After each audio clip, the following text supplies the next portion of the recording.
Okay, so first of all, I wanted to cover what is physiotherapy for those of you out there that aren't really sure what physiotherapy entails.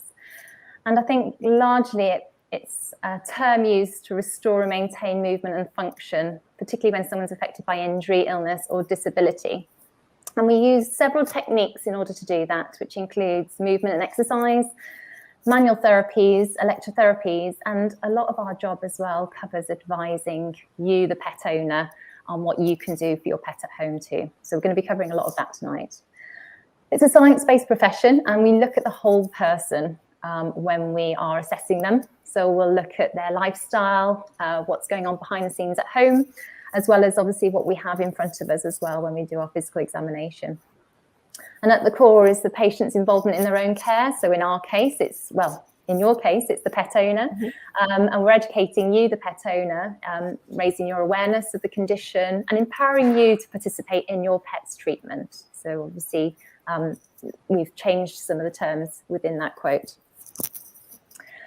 Generally, or broadly speaking, it's mainly musculoskeletal, neurological and respiratory physio. We would cover within our field, but it's also further divided into orthopaedics or outpatients. We see patients with stroke rehabilitation, there's sports physiotherapy, hand therapy as well, burns and plastics. So there's lots of different areas that we cover, particularly when we first qualify, and if we go into a hospital role, we will cover all of those disciplines before we decide on an area we want to specialise in. But broadly speaking, our main aims are to reduce pain. We want to promote any healing processes following injury.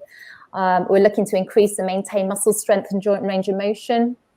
We're wanting to really promote and restore normal movement processes and also improve cardiovascular and respiratory fitness too. So where do we fit within the veterinary team?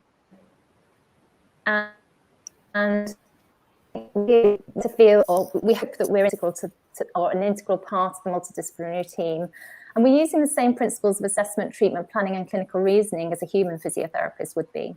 So we've got on the left-hand side of this slide here, we've got the veterinary surgeon whose role is to assess and obtain a diagnosis and prescribe medical or surgical treatment. We've got the veterinary nurse who will determine the care needs for your patient. And then you've got ourselves, the veterinary physiotherapists, which are designed, we are there to assess the physical function and create a physical rehabilitation